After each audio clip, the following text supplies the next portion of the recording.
Guys, I thought I'd go into a little thought experiment. I talked a lot about Bill Belichick yesterday. I talked a little bit about Bill Belichick yesterday, and I was like, I found myself diving deeply into the rabbit hole and finding a lot of bad things because there has been a lot of press around him recently um, that has not been good. The Hulu show that they were taping for UNC has apparently been canceled after being canceled and uncanceled. UNC parents are unhappy. Here's a tweet. This is from Tom Fornelli. UNC parents are unhappy. UNC employees are not thrilled. UNC players are hurt. UNC coaches are looking for a way out, and UNC administrators are looking for violations. And that's not good. Um, there is a lot of bad happening on Chapel Hill.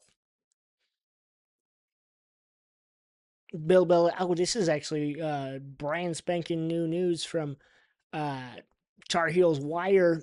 UNC football. Bill Belichick will release a statement as of October 8th, 2025 at 9:57 p.m. Mountain Standard Time. That would be Eastern Standard Time, rather. Um, I'm quoting here. The past few days have been interesting to say the least for North Carolina's Tar Heels football program. After a loss to Saturday to Clemson, the Tar Heels were the talk of the internet, with Bill Belichick falling to 2-3 on the season. But the past few days, it's been taken up a notch as a suspension for an assistant coach. Lack of recognition for Drake May's upset win over Buffalo's rumors. That was the other thing. I'm gonna interrupt myself. That was the other thing that kind of pissed me off a little bit is he has been kind of petty and weird when it comes to things with the Patriots. Not letting Patriots scouts watch practice, just rule which is like really weird. Like, why are you doing that? It doesn't make any sense. Like, I thought you guys were over it. Like, that's just kind of being like, no, I don't. I don't know. It's just petty.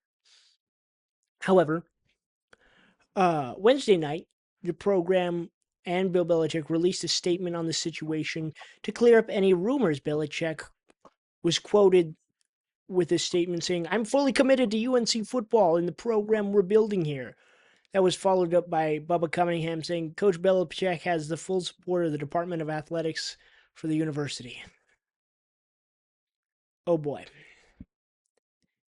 It's been a hectic Wednesday around the program with rumors from different outlets speculating what could happen, blah, blah, blah.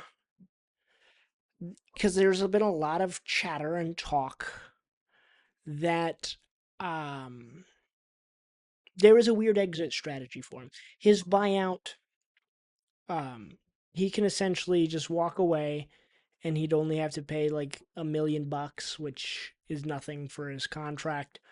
It just kind of seems a little.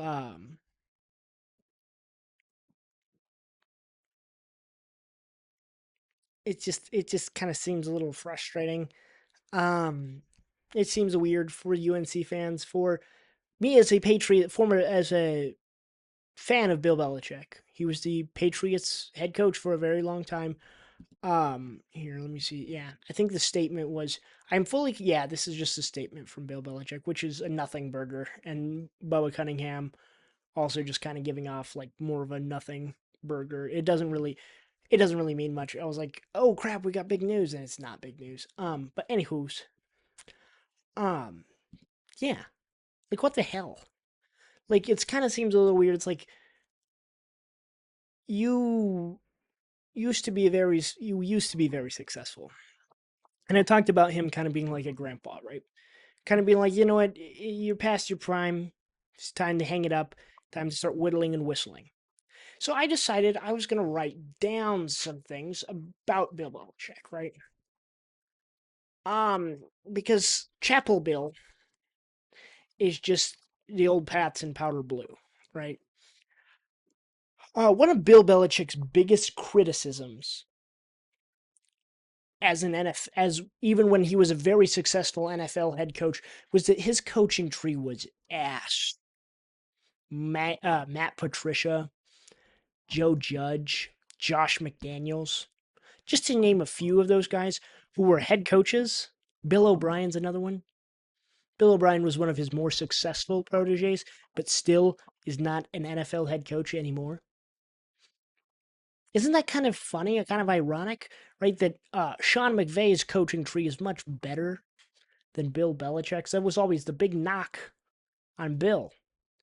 And I always kind of find it funny because it was like they were almost, especially Josh McDaniels, a lot of people said, oh, he was just trying to be Bill. Oh, he was an asshole. Oh, he was this, right? And I was like, that's kind of valid. But like the Broncos um, and the Raiders, when he took them over, were both very dysfunctional places. He did not uh, make it any better, but let's be honest, um, those are not like the two best organizations at that time. But a lot of people, the way they would describe Josh McDaniels as a head coach is rude, rigid, kind of an asshole, right?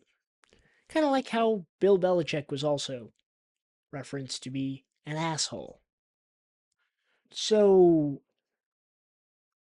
what's interesting is that why, like those last couple of years in New England, after Brady left in 2019, and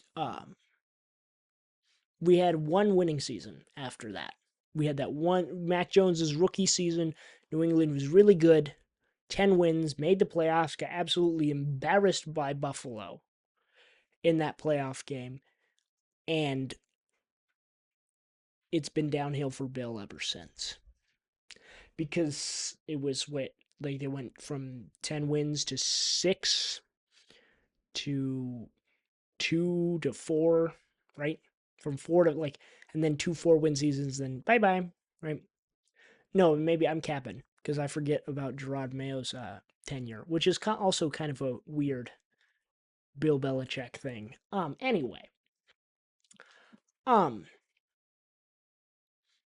a lot of the criticisms he's had since Brady left is exactly the same criticisms that his coaching tree, that guys like Matt Patricia, guys like Josh McDaniels, guys that were not did yes probably got rings because of Bill Belichick and Tom Brady and the greatness of the Patriots, but he's drawing the same criticisms, which brings me to like thinking it's like it's very interesting.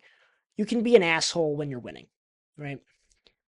But you have to be accountable when you're losing. And I don't really understand why he is being like it's weird because when he was winning, he was seen like I wrote down some adjectives. Bill Belichick. When he was winning, he was tough, calculating, ruthless, brilliant, precise, and detail oriented, right? That's a great way to describe Bill Belichick. When he's losing, he's rigid, petty, self centered, a prick, often seen as like annoying or impudent, overbearing, cold, callous, unwelcoming, like a know it all, right? Like the nerd who doesn't help you with your homework, right? He's like, well, actually, if you do it this way, it's like, shut up, dude. And I feel for him, Bill Belichick, because I understand and I've always rooted for him. But this is a disaster. This UNC alone has been an absolute disaster. I pulled up some numbers from it. I was like, okay, who did he replace? Through 5 games, I compared the 2024 UNC Tar Heels football program and the 2020 and this year's 2025. And they made one in these 3 categories that I checked through 5 weeks. UNC during in 2025 this season is 2-3. Last year they were 3-2. Okay. They only lost one extra game. Okay, that might be right. Players, different things. In 2024, they averaged 34.4 points per game through 5 weeks. They averaged 427.4 yards per game and were penalized 46 times for 374 yards. In 2025, they have only averaged 18.8 points per game.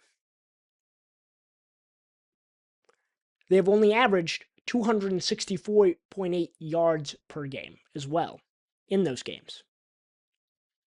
But they have been penalized less. I guess that's where he fixed it. I mean, that's where you're really the devil's in the details here, right? Trying to chop down a tree with a butter knife. Well, we're penalized less. Congrats, Bill. Congrats. In the games they played in 2025 compared to 2024. 2024. Week 1 versus Minnesota, they scored 19 points in a win. In Charlotte, they scored 38 points in a win. Against against North Carolina Central, they scored 45 points in a win. Against James Madison, they scored 50 points in a loss. And against Duke, they scored 20 points in a loss. This year, they've scored 14 points against TCU in a loss. They scored 20 points in a win over Charlotte, 41 points in a win over Richmond, 9 points in a loss against UCF, and 10 points, most recently, in a loss versus Clemson. What the hell? It literally is just, I watched it, I've played these games before. I've seen it. It's ironic. He was fired, Colin Cowherd brought up a great point. Yeah, he was fired from Cleveland for being a prick, for not getting along with people. And in college football, it's not like the pros, right? I see a lot of people talk about that, right? Where it's like, it's not the pros, it's different. Some guys are successful at the college level, some guys are not. Some guys are successful at the pro level, other guys aren't. Jim Harbaugh is an outlier. Pete Carroll is an outlier, where they're successful at both. It's hard. And it's different. You can't be a prick to a 20-year-old. Why? Because he's 20. His brain isn't fully developed. You aren't speaking with your peers. This isn't like a professional company. These are guys who are like, some of them are going to go to work at Amazon or work as an accountant. And the way they're playing, yeah, a lot of them are. None of them are going to the NFL. It was so funny when he was like, whenever he took over, he was like, well, this is going to be an NFL style system. It's like, no, it's not. Why? Because they're not winning. Right? It's a disaster. It's an utter disaster. I'm not even going to bring up his odd relationship, which is fine. He can do that. He's a grown-ass man. She's a grown-ass woman. But good googly moogly, sirs. You gotta win football games. Everybody was like excited for this season of UNC football.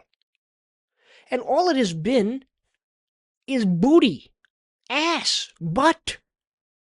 But I digress because I've had it. I've had it with this. I don't understand how you fuck up this badly. How do you do that? I don't know. Come on, subscribe, loser.